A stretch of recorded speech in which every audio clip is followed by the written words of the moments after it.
Bem-vindos às entrevistas Prisma. Recolher diferentes perspectivas de especialistas de diversas áreas do conhecimento e experiências de vida que nos possam ajudar a compreender e a navegar os tempos em que vivemos. Hoje, temos o prazer de ter como nossa convidada a professora Assunção Araújo. A professora Assunção Araújo é a professora catedrática da Faculdade de Letras da Universidade do Porto desde setembro de 2007. Ela iniciou a sua carreira como docente na Faculdade de Letras da Universidade do Porto em julho de 1976. Tem lecionado diversas unidades curriculares, geralmente na área da Geografia Física. Em 1991, defendeu a tese de doutoramento intitulada Evolução Geomorfológica da Plataforma Litoral da Região do Porto. Os seus interesses científicos englobam a geomorfologia e o estudo do quaternário, tendo uma especial predileção pelo estudo dos terraços marinhos e da sua possível afetação pela placa tectónica recente, neotectónica. Tem desenvolvido trabalhos sobre o património geomorfológico e também sobre as variações recentes ao nível do mar. É coautora de cerca de 165 papers científicos e também de diversas comunicações e apresentações. Professora Assunção Araújo, muito bem-vinda. Olá, boa tarde. Obrigada pelo convite, porque gostei muito da formulação das suas perguntas. Pareceu-me que você estava no caminho certo e, portanto, valia a pena dar esta entrevista.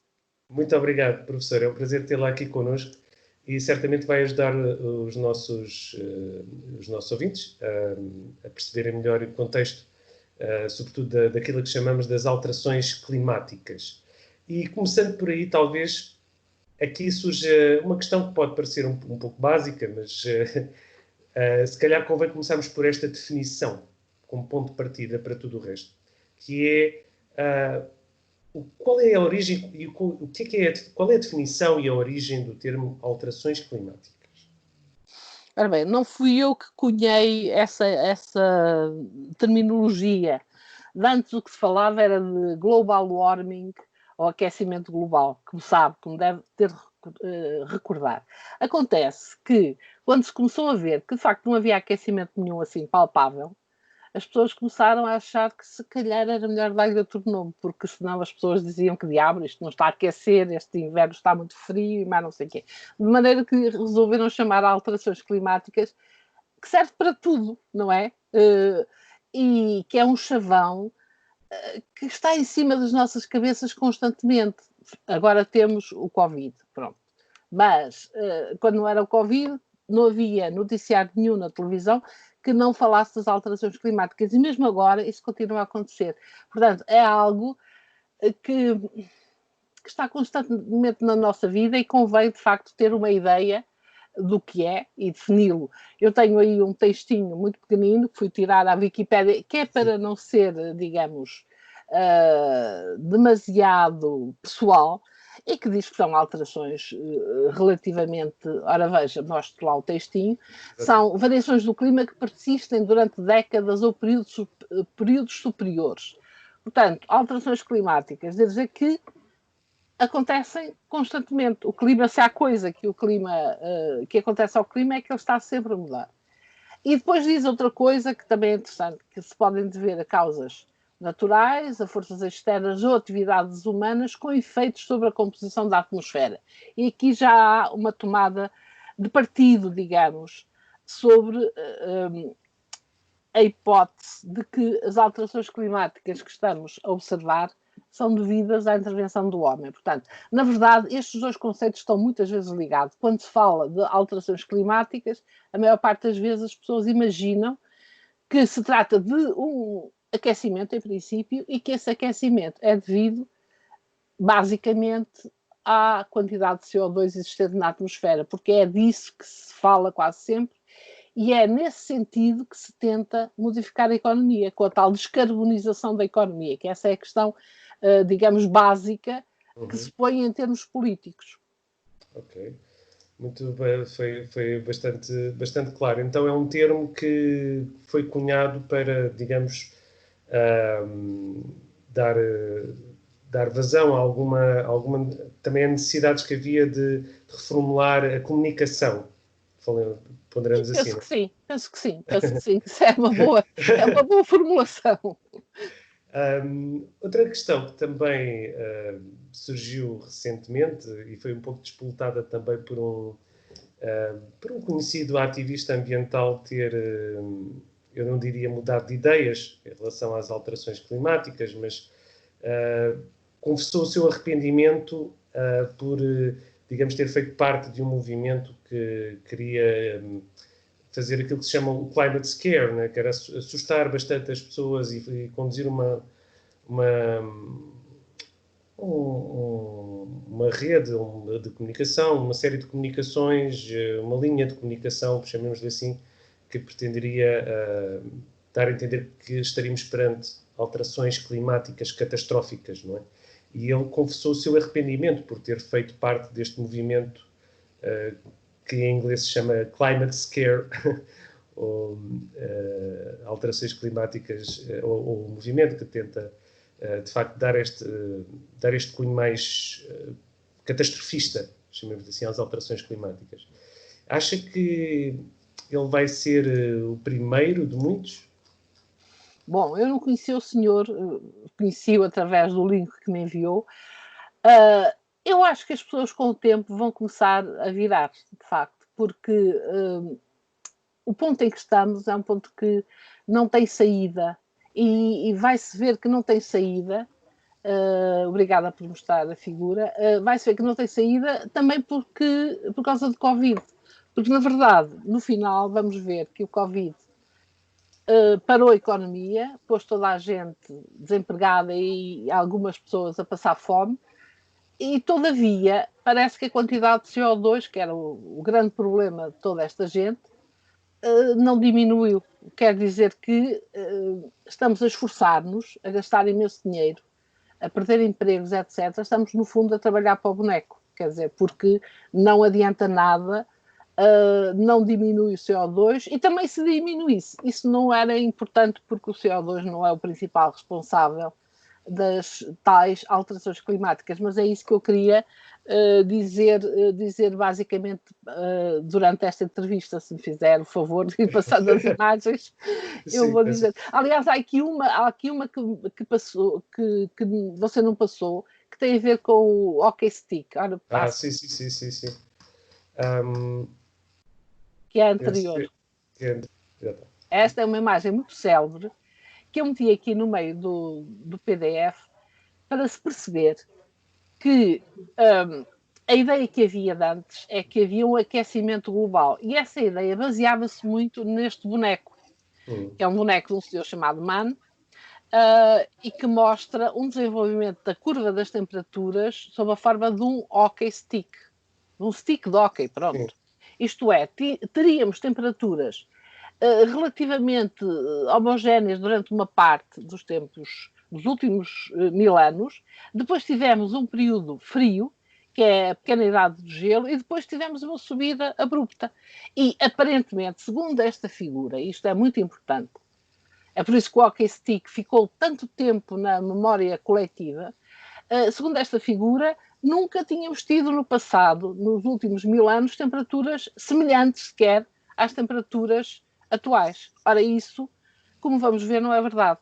E, portanto, a teoria do aquecimento global baseia-se num pressuposto que está basicamente errado. E, ainda por cima, certos investigadores tentaram replicar os dados da curva do Mann e não conseguiram, e ele não deu os elementos suficientes. Quer dizer, aquela curva tem muitas dúvidas, ou suscita muitas dúvidas, e há quem de facto não acredite nisso, e vamos ver que ela não, neste momento, está completamente posta fora de questão. Portanto, pode passar, por favor. Sim. Mais. Só um momento. Relativamente às alterações climáticas e também aos efeitos sobre a economia, acha que, de acordo com aquilo que dizem está correto, ou aquilo que é vinculado, de que os eventos, as alterações climáticas, os eventos climáticos já estão a matar pessoas e a custar bilhões de prejuízos à economia? Tenho aí algumas figuras, se fizer o favor de passar, sobre essa questão. Porque, de facto, há teorias muito alarmistas sobre esse tema, dizendo que os furacões têm aumentado, que os tornados têm aumentado, e também depois, e vamos falar disto no fim, que o nível de mar está a subir e, portanto, muitas áreas vão ficar inundadas. Portanto, há uma série de... portanto, não é essa, seria ok. Aqui também há um elemento que eu gostaria de focar, não vale a pena passar mais, deixa estar assim, por favor, que é o seguinte: há um site onde as pessoas que estiverem interessadas, pode passar um bocadinho mais para cima, por favor. É o Climate for You. Isso. Climate for You, que tem, como vocês estão a ver aqui, uma quantidade enorme de dados. São dados científicos, não são dados martelados. Portanto, as pessoas aqui podem fazer uma navegação à vontade e encontrar uma grande quantidade de dados para seu governo, para a sua análise. Na outra figura, se fizer favor de passar a outra figura a seguir. Portanto, aqui são os links, os diferentes... Exato. Ora bem, esta aqui tem a ver com uma pequena app que eu instalei no meu iPhone e da qual eu tirei muitas figuras. Porquê? Porque, de facto, a app está bem feitinha, tem bonecos que são sugestivos, apelativos, simplificados, e que também são feitos por gente competente. Portanto, quem quiser fazer o download desta app, eu acho que poderá aprender umas coisas sobre este tema também. E isto é também para explicar a origem de algumas das figuras que eu vou mostrar. Okay. Pode seguir outra, por favor. Pronto, esta já vimos. Eu acho que o senhor é um bocadinho exagerado, mas enfim. Há coisas que ele diz com as quais eu não concordo, mas o que acontece é que as pessoas vão caminhando num certo sentido. No sentido de começarem a perceber que há um excesso de alarmismo. A palavra é esta. Um excesso de alarmismo, um catastrofismo, e que isto não leva a lado nenhum. Isto não ajuda ninguém e, sobretudo, não resolve problema nenhum. E vamos tentar perceber porquê ao longo desta entrevista, se fizer o favor de continuar. Com certeza. Do aquecimento global, não é? Ou do tal chamado aquecimento global. O aquecimento será que vai provocar um aumento da mortalidade? Claro que nós sabemos que quando há ondas de calor pode haver um aumento de mortalidade, mas o frio é muito pior.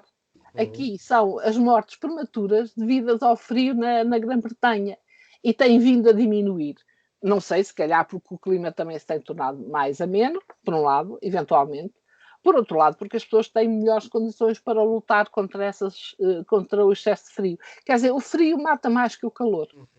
Isto é evidente e é também algo que nós vamos verificar no próximo outono e inverno, por causa justamente do Covid e da gripe. Essas duas causas juntas podem ter problemas graves, não é? Portanto, convém, evidentemente, perceber que o calor não é tão negativo quanto isso. Próxima, por favor. Ora bem, também há quem diga que o aquecimento global vai trazer secas terríveis, catastróficas.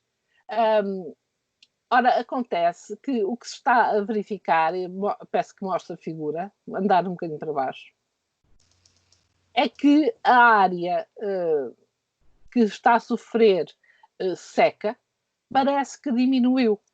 E isto é natural, porque se houver efetivamente, falta comprovar que isto é absolutamente verdade, mas se houver efetivamente um certo aquecimento, então mais água dos oceanos se evapora e vai para a atmosfera e, portanto, provoca mais chuvas. Isso é absolutamente natural e, provocando mais chuvas, poderá reduzir, digamos, a área seca do planeta. Portanto, isto são os tornados, ok? Os tornados extremos, portanto, de força maior que 3, portanto, eles vão até 5, salvo erro. Então, os mais importantes têm diminuído. Quer dizer, isto são os últimos anos, por acaso não se vê muito bem, mas isto é o passado, isto é o presente. Acontece que o CO2 tem aumentado, como é visto. Eu vou tirar aqui a minha... Não posso. O número de tornados tem diminuído. Portanto, essa ideia de que há fenómenos meteorológicos catastróficos que estão a aumentar não parece verdadeira. Próximo. Tem a ver com os tufões. Tufões é o nome que se dá no Oriente. Nos States são hurricanes.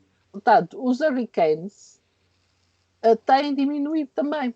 Isto é uma tendência de diminuição. Ao contrário das manchas solares, que é outra conversa de que a gente falará seguidamente. As manchas solares têm subido, as temperaturas aparentemente também terão subido, e todavia os furacões, os hurricanes, têm diminuído o número. Portanto, é outra ideia errada que se procura veicular para as pessoas, para as assustar, porque basicamente é disso que se trata, é assustar as pessoas. Continue, por favor.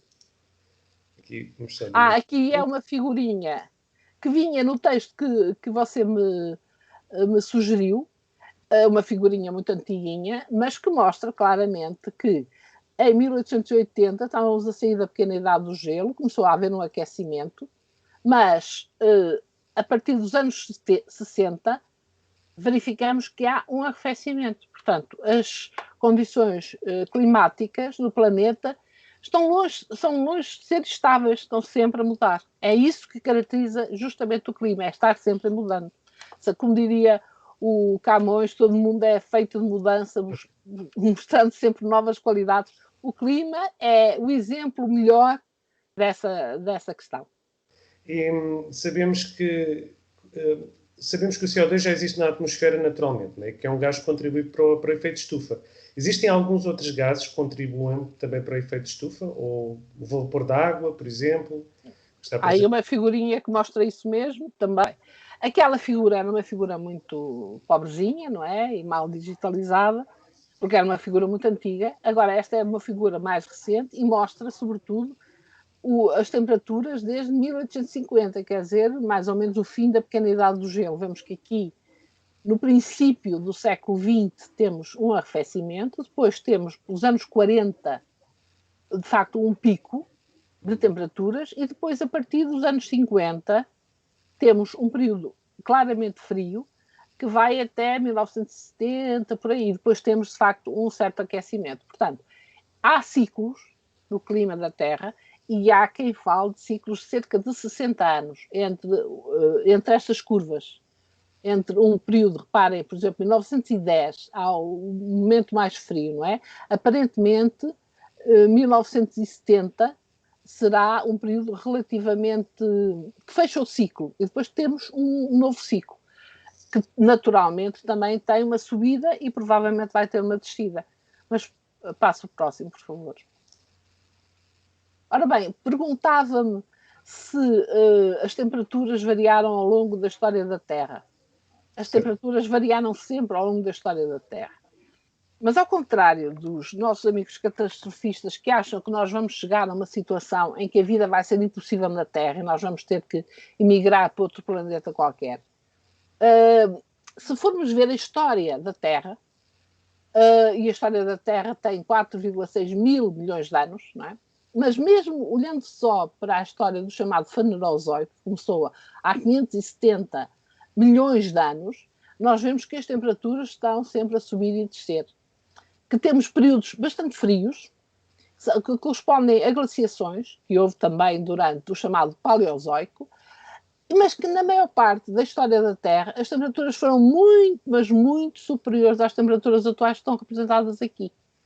Aqui é que são as temperaturas atuais e, portanto, são muito mais baixas que as temperaturas que existiram, por exemplo, no Câmbrico e no Triássico e no Jurássico e, sobretudo, no Cretácico e na primeira parte do chamado Terciário.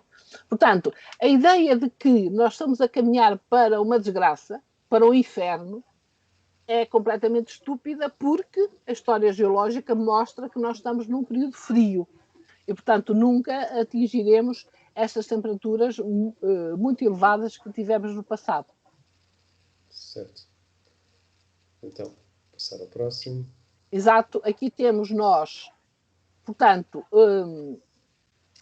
mais ou menos a mesma coisa que vimos há bocado, mas de uma maneira um pouco diferente, mostrando a concentração, a relação entre aqueles elementos, isto é, os diferentes períodos das eras geológicas, a concentração de CO2, e vemos que também variou imenso. Por exemplo, ela foi relativamente pequena durante o Carbónico, que é curioso, mas foi muito alta noutros períodos, e depois vemos o nível de CO2 na atualidade, e vemos que é dos mais baixos da história da Terra. Portanto, estar a torcer toda a nossa economia para torná-lo ainda mais baixo não parece que seja uma boa ideia, porque a vida evoluiu e floresceu otimamente, magnificamente durante estes períodos todos, com níveis de CO2 muito mais elevados que o nível de hoje, que é este que está aqui, na base. Certo. Aqui é um casamento das duas imagens. Eu estou a mostrar isto porque você, de facto, me pediu que eu falasse das questões do passado, do passado geológico, e cá está o passado geológico. Fui investigar, já tinha algumas figuras, mas encontrei algumas novas. E então o que se vê aqui, a violeta, é a percentagem de CO2 e a temperatura azul. E o que a gente vê é que as curvas andam completamente desavindas, não é? Sim. Quer dizer, andam praticamente ao contrário. Moral da história, parece pouco provável que o CO2 possa ter a ver com as temperaturas, porque efetivamente não é isso que se vê ao longo da história geológica. Certo. Ora bem, quais as causas das grandes variações climáticas que tivemos? A teoria mais aceita por praticamente toda a gente, é que se trata dos chamados ciclos de Milankovitch, que têm a ver com a posição da Terra em relação ao Sol, com a maior ou menor excentricidade da órbita da Terra, com a inclinação do eixo da Terra, e com um outro fenómeno mais difícil de explicar, que é a chamada precessão dos equinócios. Tudo isso cria condições de aquecimento diferentes e diferenciadas ao longo destas diferentes posições da Terra para as latitudes dos 60, 70 graus norte, e isso poderá ter a ver, a próxima faz favor, com os períodos glaciares e interglaciares que estão aqui. Se vê, há 800 mil anos tivemos um período quente, depois arrefeceu, período quente. Estes pontos altos são os períodos ditos interglaciares. Os períodos baixos da curva são períodos glaciares, correspondem, de facto, a grandes acumulações de gelo. A periodicidade destes períodos interglaciares, glaciações, é de cerca de 100 mil anos. Aqui, esta última é talvez uma das mais importantes. Vemos que o último período interglaciar é muito mais quente que o período atual, que é este, que é também um período interglaciar, e que entre eles temos um período bastante frio, que corresponde a uma glaciação que teve o seu máximo há 18, 20 mil anos. Próximo, por favor. Portanto, perguntou-me também quanto tempo duravam os interglaciares. Eles duram entre 10 a 15 mil anos, e o nosso tem 11 mil, quer dizer, um dia destes vai acabar, é o que isto quer dizer. E se acabar, o que vai acontecer, não vai haver um aquecimento extra, pensam os entendidos, pode haver um caminho de uma situação destas para uma situação de arrefecimento, uma nova glaciação. A maior parte das pessoas que eu conheço nesta área diz que vamos caminhar para uma nova glaciação e não para um aquecimento contínuo que nunca mais termina. Acontece que, então, no último período interglaciar, que é um período que eu estudo bastante, porque há praias desse período, dá 125 mil anos, então parece que nesse período a temperatura era mais alta que a atual, isso já vimos noutras figuras. Depois aqui temos as variações da temperatura, e a situação na própria Groenlândia nunca, mesmo no máximo do período interglaciar, a Groenlândia nunca perdeu completamente o seu gelo. Ora bem, então vamos tirar conclusões daqui, eu acho que é um aspecto importante. O último interglaciar teve temperaturas mais altas que as atuais. A Groenlândia nunca perdeu o seu gelo. Se todo o seu gelo, perdeu uma parte, se todo o gelo da Groenlândia fundisse, o nível do mar subia 7 metros. Mas é evidente que não subia instantaneamente, como é evidente, não é? O gelo, todos nós sabemos, demora muito tempo a fundir. Portanto, isso significa que esses 7 metros nunca vão acontecer durante este interglaciar.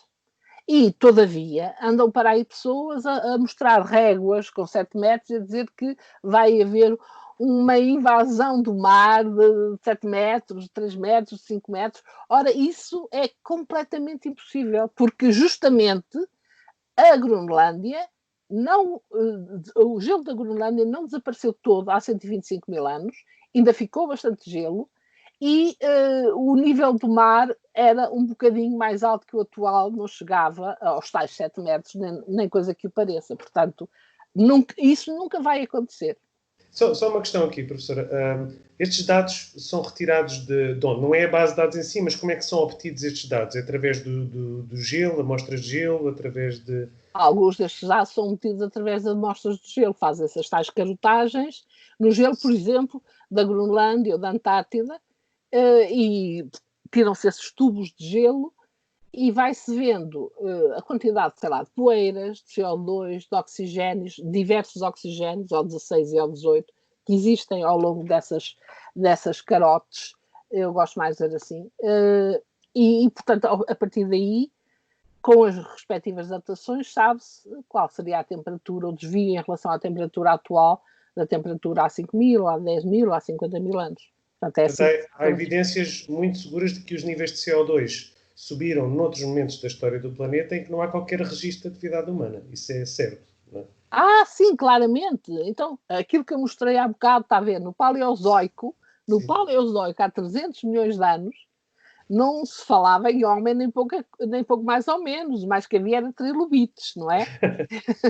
Era trilobites. Só depois disso, só depois de 250 milhões de anos é que começa a haver dinossauros. Há 65 milhões de anos os dinossauros estão extintos e os homens aparecem há 1,7 milhões de anos, portanto os homens aparecem no Quaternário, ok? Portanto era um período muito, muito mais recente. As modificações que os homens podem ter produzido no ambiente agora podem ser um pouquinho maiores que aquelas que produziram no passado, mas nunca levam àquela quantidade de CO2 que existiu nos primeiros tempos da história da Terra, em que, de facto, a atmosfera estava muito mais carregada de CO2. Esse mapa é muito importante, porque esse mapa mostra a Europa há 18 mil anos. Isto é para as pessoas perceberem que estas alterações climáticas sempre existiram. Então, há 18 mil anos, nós tínhamos um manto de gelo deste tamanho, a cobrir o norte das Ilhas Britânicas e toda a Escandinávia. É aquilo que se chama manto de gelo, um Inlances. Os Alpes, como está a ver, estavam completamente cobertos de gelo. Portanto, havia imensos glaciares nos Alpes, que agora ainda há alguns, mas aquilo que existe nos Alpes é absolutamente residual em relação àquilo que aconteceu há 18 mil anos. Até havia glaciares nos Cantábricos nos Pirineus, nos Cantábricos, até uma bolinha pequenina aqui na Serra do Gerês, até na Serra da Estrela. Portanto, havia glaciares na Península Ibérica, quer dizer que o clima era, de facto, muito diferente, e o gelo, durante o inverno, ia aqui até à latitude de Vigo, mais ou menos, não é? Portanto, gelo no mar, quer dizer, mar gelado durante o inverno. Passa a próxima, por favor. Que isso permite... Ok. Estamos a aproximar-nos em termos de escala. Portanto, você pediu que eu falasse da evolução do clima ao longo do tempo, e eu comecei nas eras mais recuadas e agora estive há bocadinho, há 18 mil anos, e agora estou no período posterior, de entre 11 mil e o tempo atual. E como vê, as temperaturas no topo do gelo da Groenlândia variaram muitíssimo. Portanto, estão longe de ser constantes. Se puder mostrar mais a figura de baixo, é isso mesmo. Ora bem, então aqui vemos as temperaturas e vemos a percentagem de CO2, ok? Justamente no mesmo sítio. O que é que a gente verifica? É que tivemos mínimos de CO2 onde as temperaturas eram relativamente altas na Groenlândia. E que agora temos máximos de CO2 e as temperaturas estão claramente a descer. É óbvio que não pode haver correlação nenhuma entre estes dois aspectos, são contraditórios. mas mostras próximas, porque isto pode nos permitir fazer, portanto, é mais ou menos a mesma coisa. Portanto, é uma repetição para se ver que estas figuras existem em diversos meios, em diversos sítios onde podem ser encontradas. A próxima, por favor. E, ora bem, as pessoas que têm a ideia que o aquecimento é uma coisa demoníaca, uma coisa infernal, podem tirar o cavalinho da chuva, porque, efetivamente, todos os períodos quentes corresponderam a momentos de grande desenvolvimento cultural da humanidade. Por exemplo, o período quente minoico, que aconteceu, como sabem, em Creta, não é? Que corresponde aqui à idade do bronze. Depois o período quente romano, que também foi um período de desenvolvimento da civilização. Esta parte da história à volta do ano 1000, que foi correspondente ao chamado período quente medieval, e depois, a partir de 1315, mais ou menos, começamos a ter um arrefecimento que vai corresponder à pequena idade do gelo, e nessa altura aconteceram imensas desgraças à humanidade, como, por exemplo, a peste negra, períodos de fome, guerras, etc. Portanto, foi um período bastante mau, este período da pequena idade do gelo. Portanto, há que esperar que o período atual, que está aqui a este nível, seja um período mais benéfico para a humanidade. Próximo, por favor. Isto também está prefigurado nesta curva, e esta curva mostra a quantidade de carbono 14 que existe na atmosfera, e vê-se que há mais carbono 14 nos períodos quentes e menos carbono 14 nos períodos frios. Portanto, temos aqui o período quente medieval, que ajudou os vikings a chegar e a desenvolverem-se na Groenlândia, e depois aqui na pequena idade do gelo temos um período bastante mau, com um momento aqui chamado mínimo de Maunder, que corresponde a quê? Corresponde a um mínimo das manchas solares. E é isso que corresponde ao máximo de frio desta pequena idade do gelo, em que os lagos gelavam, em que os rios gelavam, e em que houve, de facto, uma série de problemas. Portanto, isto na Europa é perfeitamente visível numa série de pinturas que estão disponíveis e que toda a gente pode encontrar, por exemplo, na Wikipédia. Se procurar a pequena idade do gelo ou em inglês Little Ice Age, eu recomendo sempre que a Wikipédia seja pesquisada em inglês, porque é mais rica e mais atualizada, vão encontrar muita informação sobre isso. Próximo. Pronto, exatamente, é uma figura que mostra a mesma coisa, mas com alguns elementos que podem ajudar mais a compreensão das pessoas, mas pode seguir. Houve várias. Ora bem, essas fases da atividade solar são configuradas no número de manchas solares que podem estudar, e os chineses estudaram desde há muito tempo. Mas também um senhor chamado Maunder, que era chefe do Observatório de Greenwich, esteve a estudar o número de manchas solares existentes durante períodos passados. Então verificou que entre 1650 e 1700 praticamente não houve manchas solares. Ora, isso corresponde ao máximo da tal pequena idade do gelo. E depois há um ciclo. As manchas solares não se desenvolvem de uma forma retilínea, mas sobre ciclos, com vários ciclos pequeninos dentro deles, não é? Como as matrioscas russas.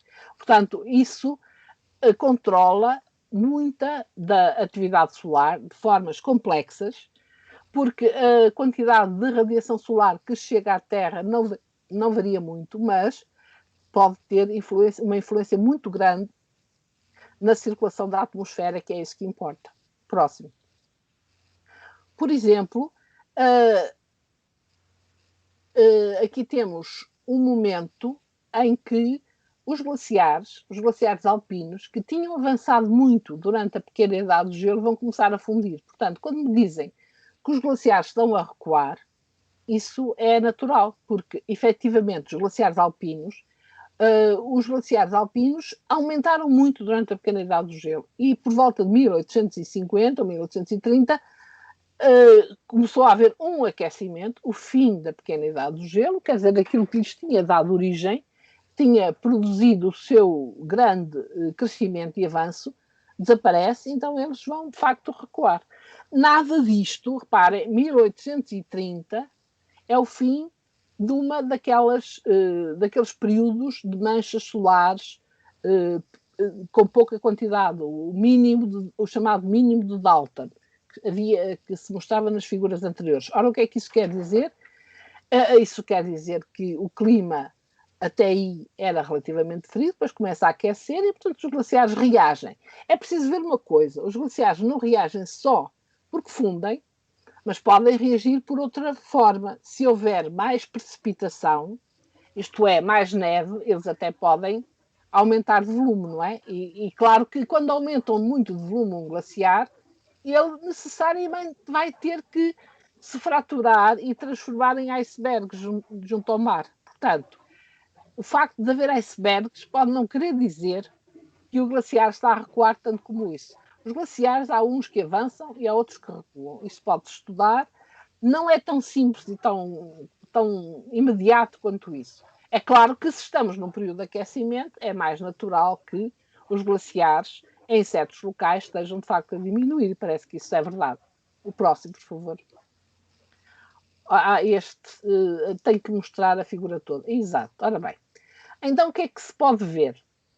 A vermelho está a curva do CO2, que se pode ler em Mauna Loa, nas Ilhas Havaí. E, portanto, o que vemos é que tem uma variação anual, tanto há um máximo, salvo erro, na primavera, e depois um mínimo no inverno, primavera-verão, não é?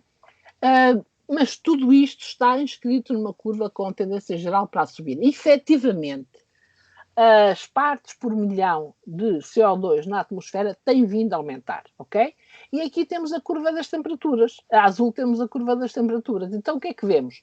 Há aqui um momento em que o CO2 sobe, o CO2 está sempre a subir, não é? Mas há aqui um momento em que a correlação entre o CO2 e as temperaturas é negativa.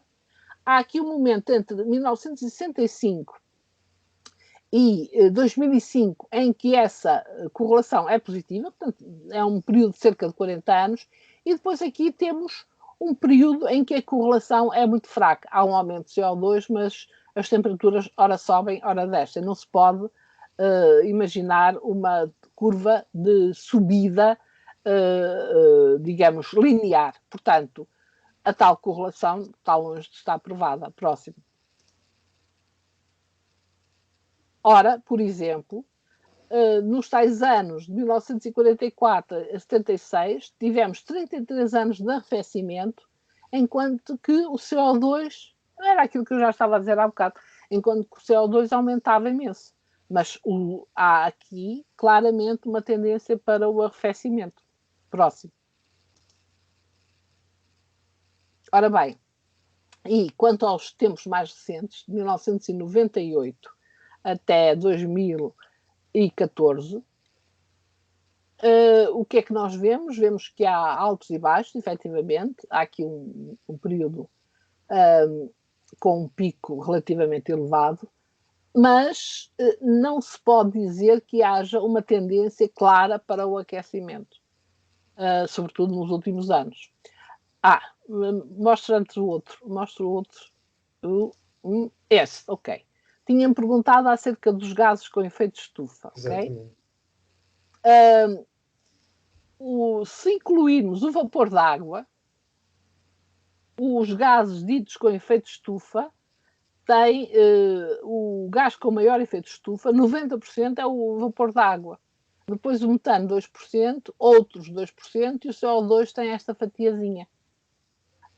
Se excluirmos a água, quer dizer, o 90% do tal efeito de estufa é devido à água, ponto final. Depois, se excluirmos a água, o que quer dizer excluirmos 90%, então, efetivamente, o dióxido de carbono tem 63%, o metano 19% e outros gases 18%. Portanto, de facto, aqui o dióxido de carbono tem um papel importante, mas é se excluirmos a água, que é o mais importante. Próximo. Ora bem, falei das alterações climáticas ao longo da história da Terra. Aqui estou a tentar aproximar-me um bocadinho mais dos tempos presentes. Este talvez devesse ter ido mais para trás, mas pronto.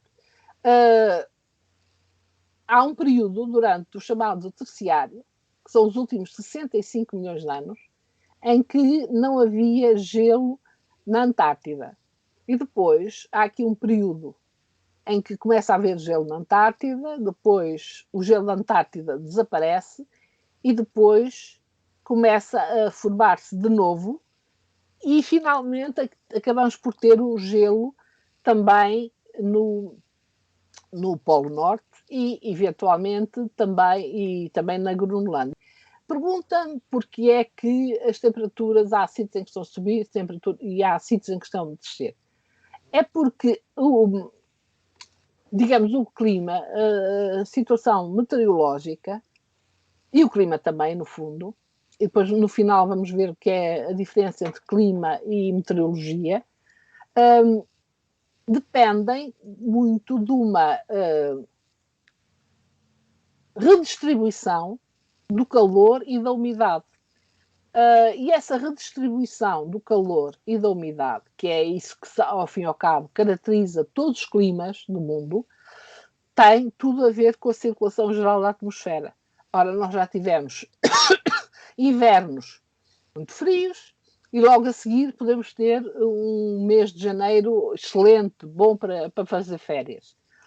Atualmente temos um verão, está a ser um verão muito quente.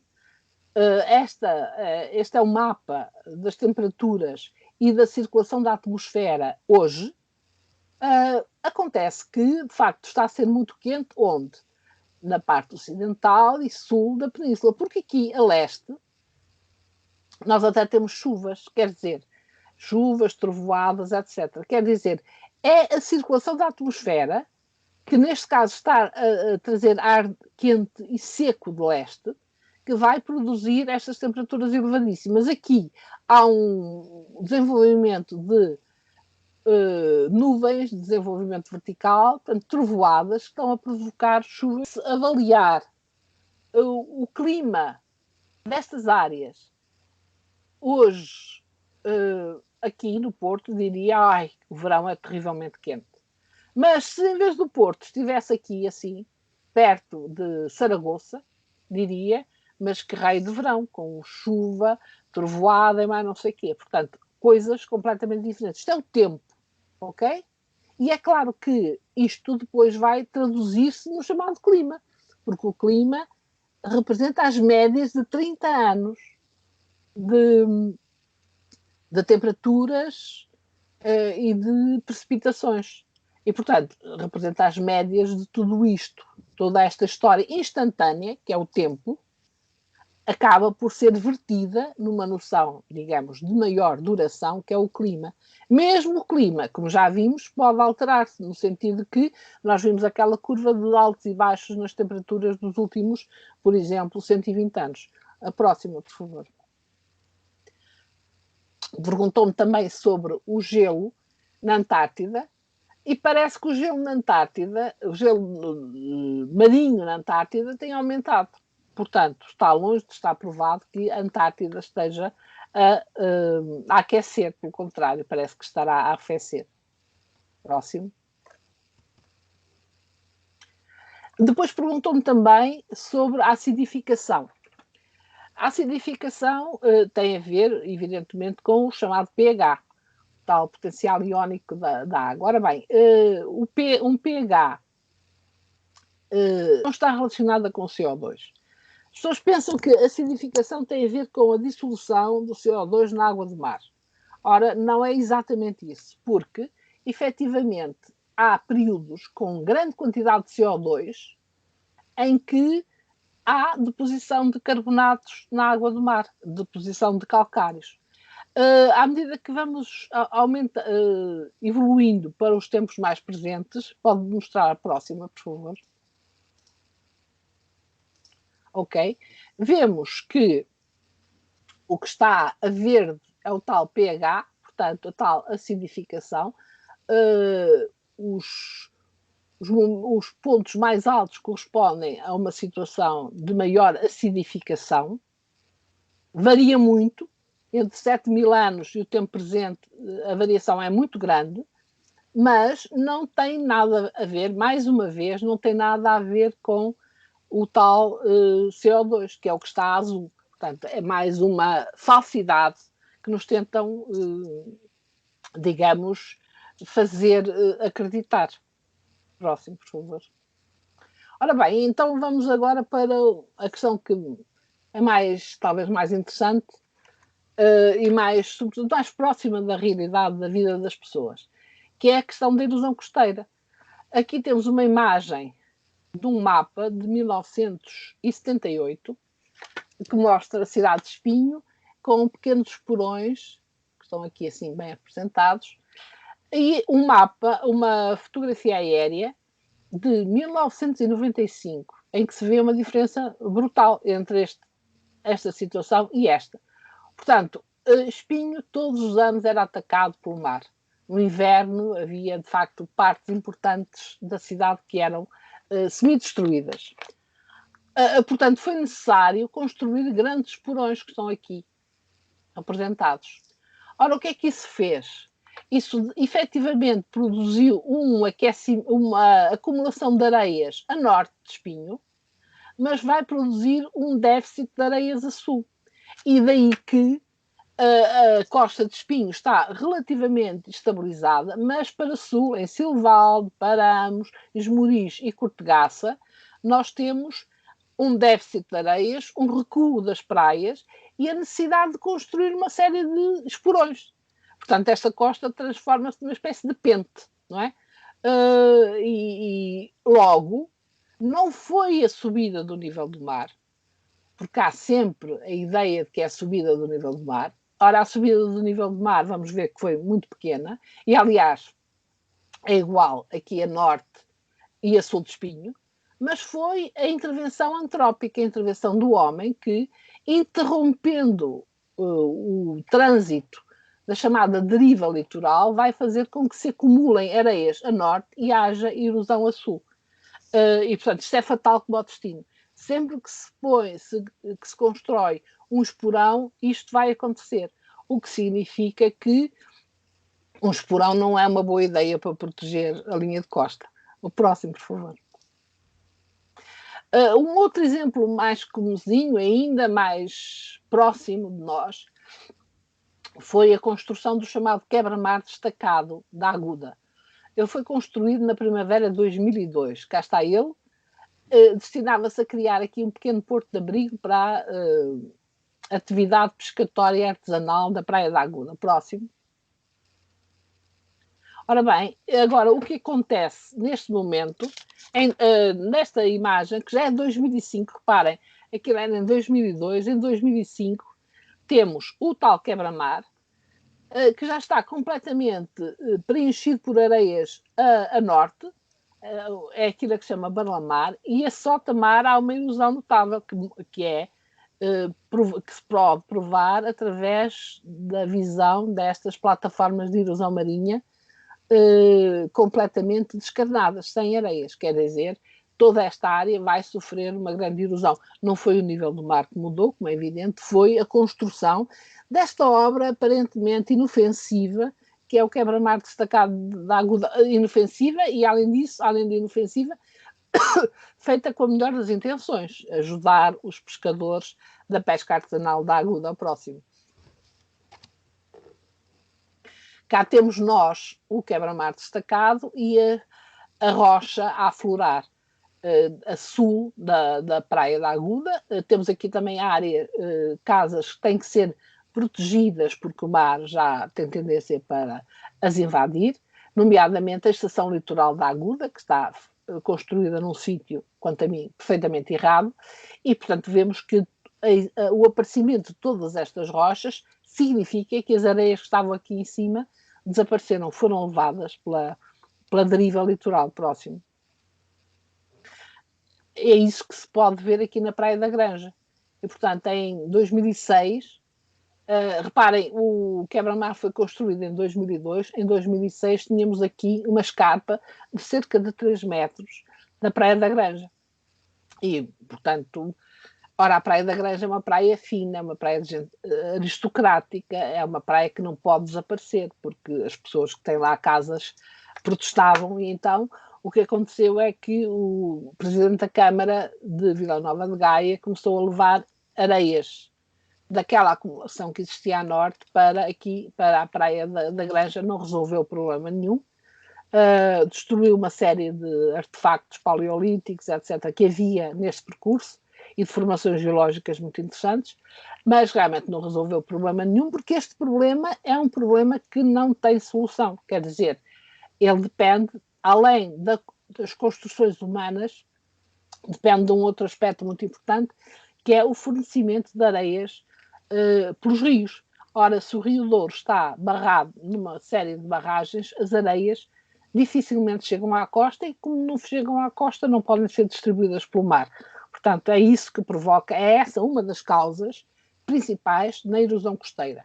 O problema da erosão costeira, só 10% é que terá a ver com a subida do nível do mar. Próximo. Portanto, cá temos nós a célebre ideia do aquecimento global. Próximo, por favor. Isto está repetido, efetivamente. Não vou falar mais disto, ok? Porque isto era uma versão intermédia. E agora agora vai gravar isso. Isso. Quando a gente vai a este sítio da NASA e procura por Lisboa, aparece-nos a estação de Lisboa Geofísico.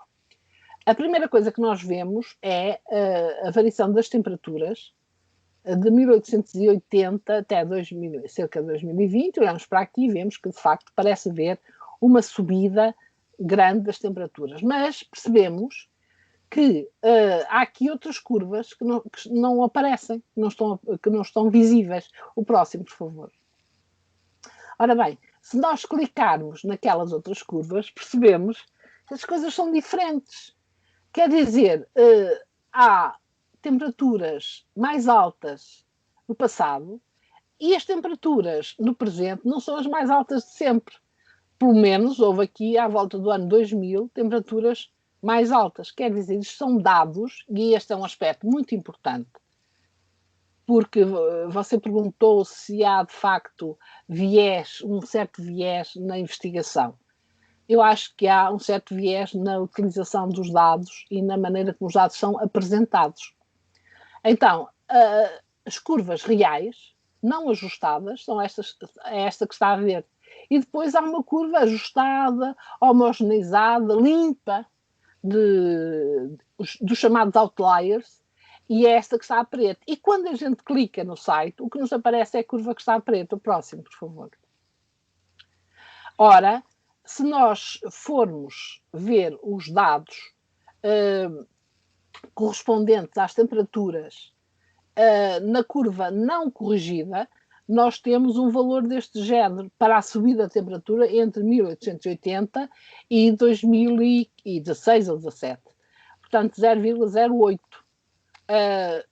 Quer dizer que em 100 anos a temperatura terá subido em Lisboa, segundo estes dados não corrigidos, 0,8 graus em 140 anos, ok? 140 anos, 0,8 graus. O próximo, por favor.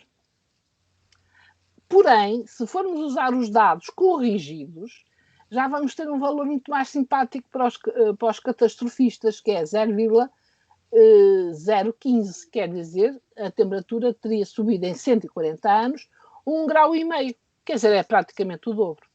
Isto, peço desculpa de o dizer, e peço desculpa aos colegas que terão feito isto, mas quanto a mim é uma pura manipulação dos dados. Em primeiro lugar, só mostram as curvas já ajustadas, homogeneizadas, corrigidas, e depois, de facto, acontece ainda outra coisa. Mostra o próximo, por favor.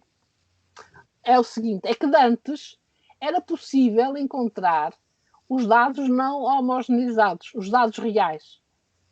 E foi com isso que eu fiz uma das curvas que mostrei. Agora, já não é possível mostrar os dados a não ser os dados ditos homogeneizados, isto é, os dados previamente torturados, porque toda a gente sabe que é possível torturar os números para eles dizerem aquilo que a gente quer. Então estes dados foram competentemente torturados e deram um resultado da subida da temperatura em Lisboa que convinha para digamos, os indivíduos que estão a estudar estas coisas e que depois vão falar de aquecimento global mais ou menos catastrófico. Próximo, por favor. Quanto à subida do nível do mar, nós sabemos que há 18 mil anos, 20 mil anos, as temperaturas eram muito baixas, havia muito gelo. No interior dos continentes, o nível do mar era 120 metros inferior ao atual. Depois ele subiu muito rapidamente, há cerca de 5 mil anos, atingiu praticamente a cota atual e a partir daí tem havido oscilações relativamente pequenas do nível do mar. O próximo, por favor.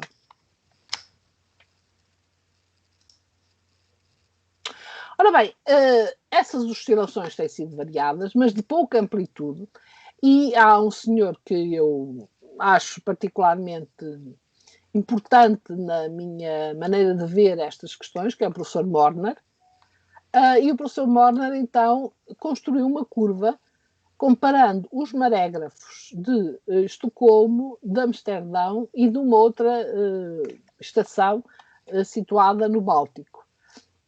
O que é que ele concluiu? Concluiu que, efetivamente, no ano 1700, em plena pequena idade do gelo, nós tínhamos um nível do mar ligeiramente mais baixo que o atual, que o de 1970, que é este que está aqui. Este é o nível do mar em 1970. Mas qual era a diferença? Bom, eram aí uns 12 centímetros abaixo do nível do mar de 1970. Portanto, não era nada de especial. A partir de 1830 até 1970 terá subido o nível do mar em uns 12 centímetros. Em quanto tempo?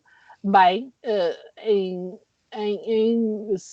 1970, 1830, em 140 anos, 12 centímetros não há nada de especial. Dá menos de 1 milímetro por ano. E essa é uma questão importante. O próximo, por favor.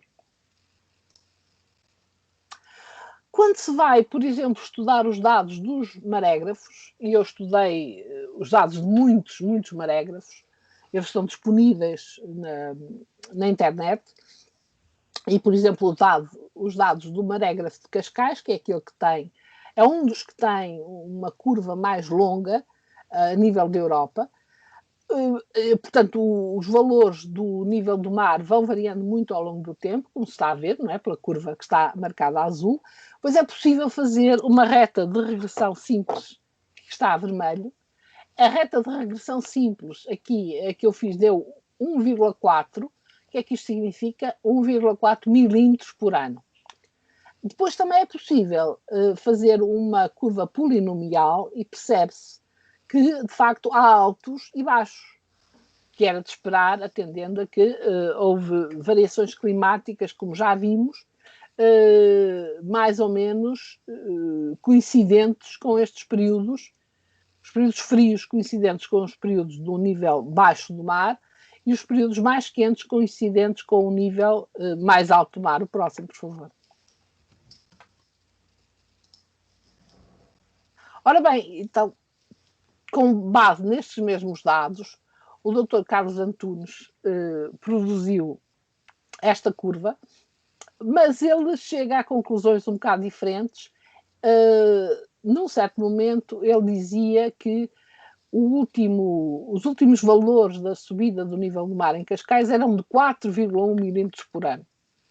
E estão a ver que de 1,4 para 4,1 são números completamente ao contrário, mas significam quase 3 vezes mais, não é? Ora, isto se eu multiplicar por dezenas de anos, obviamente, acaba por ter resultados diferentes, obviamente diferentes. O próximo, por favor.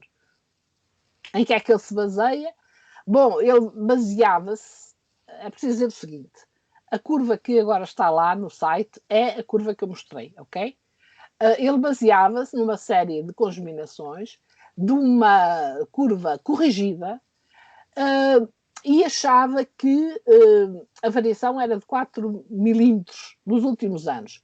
Como, entretanto, levou muita pancada, inclusivamente de mim, devo dizer, tenho sempre que posso batalhar sobre isto, e já vamos ver porquê, porque isto é importante, realmente acabou por chegar à conclusão que a subida é só de 3,1 milímetros. Mesmo assim, é nos últimos 18 anos. Ora, 18 anos não é suficiente para nada, como nós já vimos que as curvas sobem e descem. Portanto, nós estamos a apanhar, evidentemente, aqui um setor com tendência para a subida. E, portanto, é natural que haja subida. Uma subida maior do que se considerássemos o total da curva. Mas a verdade é que as curvas são curvas, isto é, não são retas, não estão sempre a subir. Têm altos e baixos, como toda a gente. A próxima, por favor. Ora bem, baseando-se nisso, de facto, houve uma discussão muito grande, antes da pandemia, naturalmente, porque a pandemia acabou com essas discussões todas, acerca do aeroporto do Montijo. Porque o que era dito é que com uma subida do nível do mar de 3 ou 4 milímetros por ano, e com a aceleração, porque o problema é este, não é a subida do nível do mar normal. As pessoas pensam que está a haver um aquecimento muito grande, os glaciares vão todos fundir, a água nos oceanos vai ampliar-se, vai expandir-se também, por um efeito termoestatismo, e então o nível do mar vai subir imenso, vai subir muito mais que os tais 1,3 milímetros, que dava para Cascais. E então imaginam que aqui no Montijo, que não é Cascais, portanto as condições são diferentes, não há um marégrafo que eu saiba no Montijo, mas pronto, que daqui a uns 20 ou 30 anos que o aeroporto seria inundado e, portanto, isso era uma razão para não construir o aeroporto. O próximo, por favor.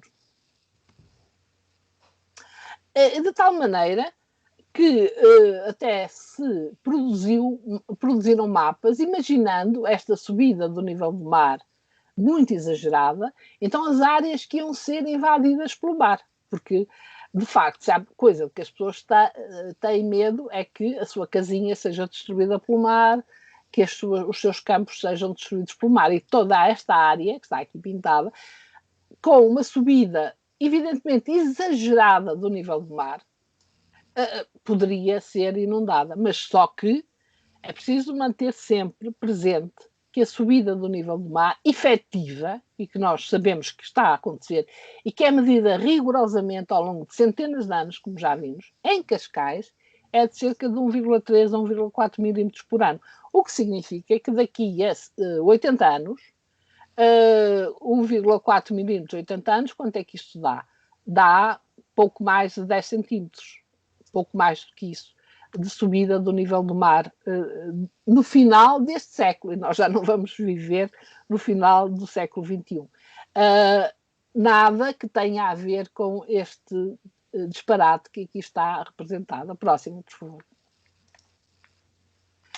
Ora bem, e esta era de facto a questão mais atual, que tem a ver com o alarmismo climático, com a tentativa de descarbonização da economia e suas relações com a pandemia, não é?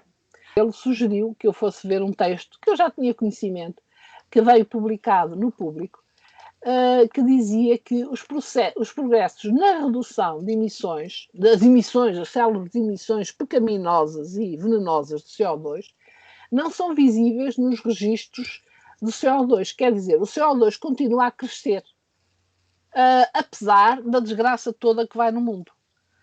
Continuamos a comprometer o nosso planeta com mais aquecimento global, com mais subida do nível do mar e com mais fenómenos meteorológicos extremos.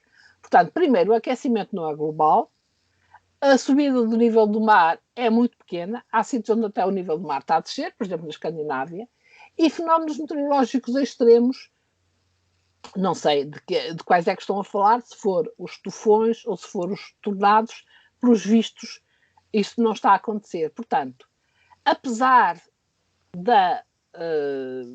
do corte quase absoluto da atividade económica, que claramente levou a uma redução de CO2, vem dizer que ainda não é suficiente. Eu gostava de saber o que é suficiente, segundo os nossos alarmistas climáticos. Talvez nós morrermos todos e, portanto, não haver nenhuma atividade económica, e aí talvez com uma terra completamente verde e sem humanos, talvez, digamos, a Terra se possa safar. Isto é completamente disparatado e prova uma coisa, prova que, efetivamente, não é o CO2 que produz as variações climáticas. Já vimos que há muitas outras causas. O clima é a coisa mais complicada do mundo. Nós, para tratarmos do clima, temos que mexer com uma série de fluidos, do ar, da água, os ventos, as pressões, a distância ao Sol, uma série de aspectos que não se compadecem com uma, digamos, simplificação que é claramente simplista, que é o CO2 é o causador de tudo. Isso é completamente estúpido e anticientífico.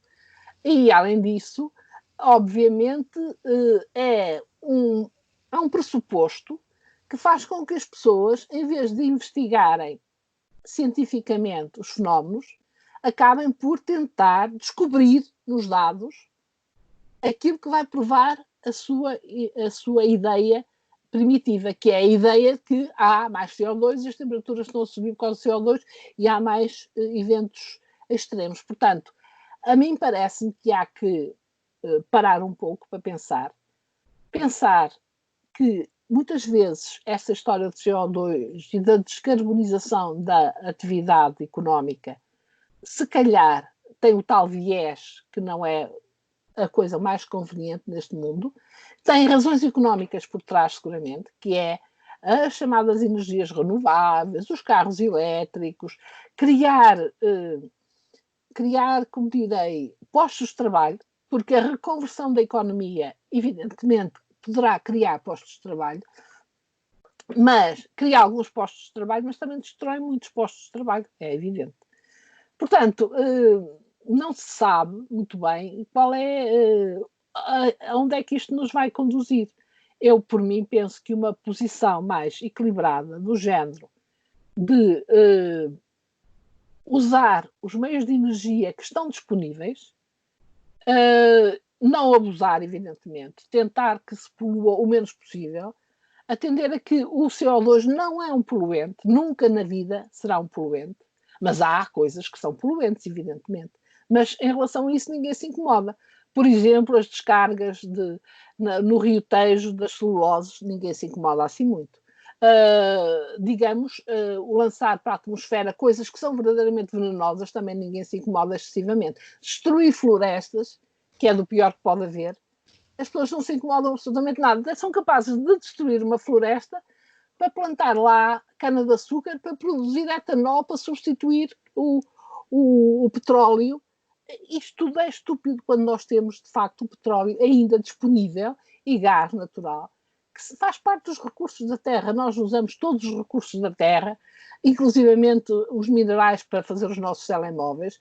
Por que raio é que nós vamos usar o petróleo? Evidentemente não de uma forma estúpida, não utilizando em demasia, de forma a poluir efetivamente, mas de uma forma minimamente sustentada, a mim parece-me correto. E era mais ou menos isto que eu queria dizer. Se quiserem, de facto, ver um filme muito interessante, já tem alguns anitos, mas é muito bom, recomendo, cientificamente está perfeitamente correto.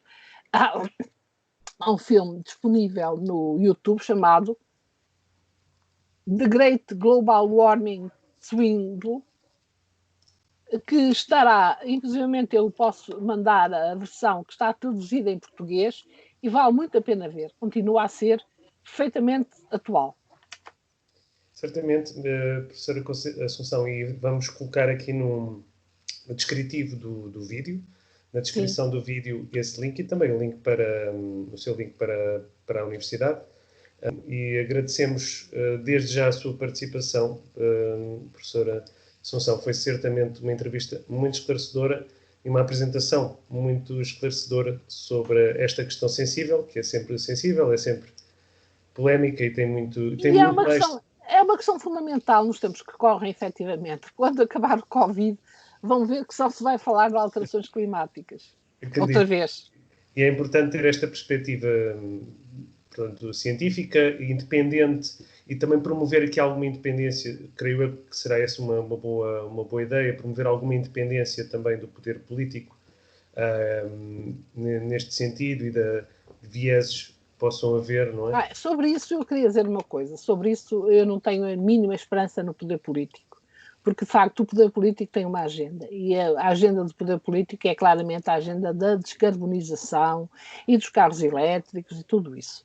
Não há hipótese nenhuma de se mudar a cabeça destas pessoas. Já falei com o senhor Ministro do Ambiente, o senhor Engenheiro Guterres está perfeitamente engajado nesta questão e, portanto, eu tenho a impressão que só quando se começar a perceber que, apesar de tudo aquilo que aconteceu com a Covid, o CO2 não diminuiu.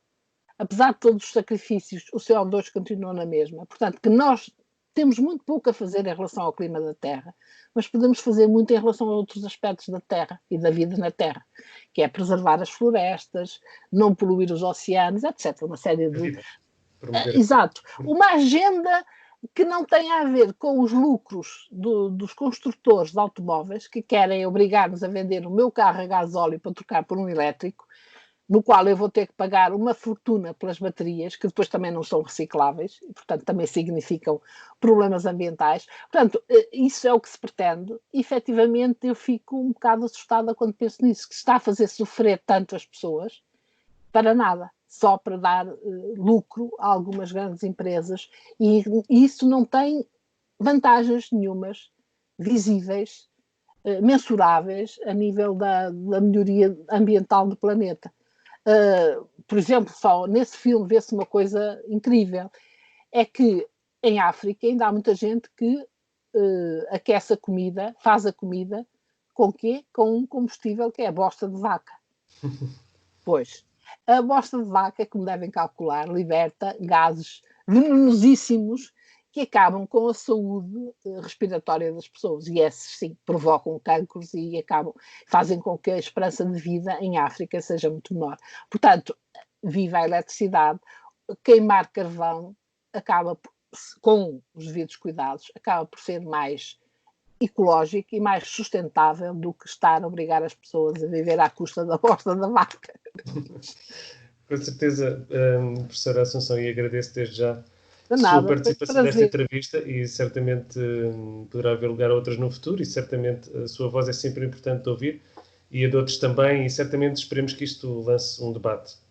Sobretudo, acho que é esse o grande objetivo aqui.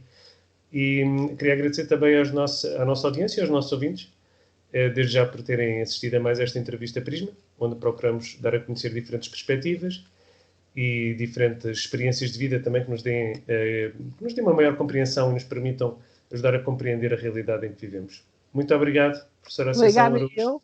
Boa tarde, e foi um prazer estar aqui com você. Igualmente. Disponha-se. Muito obrigado a todos. Obrigado.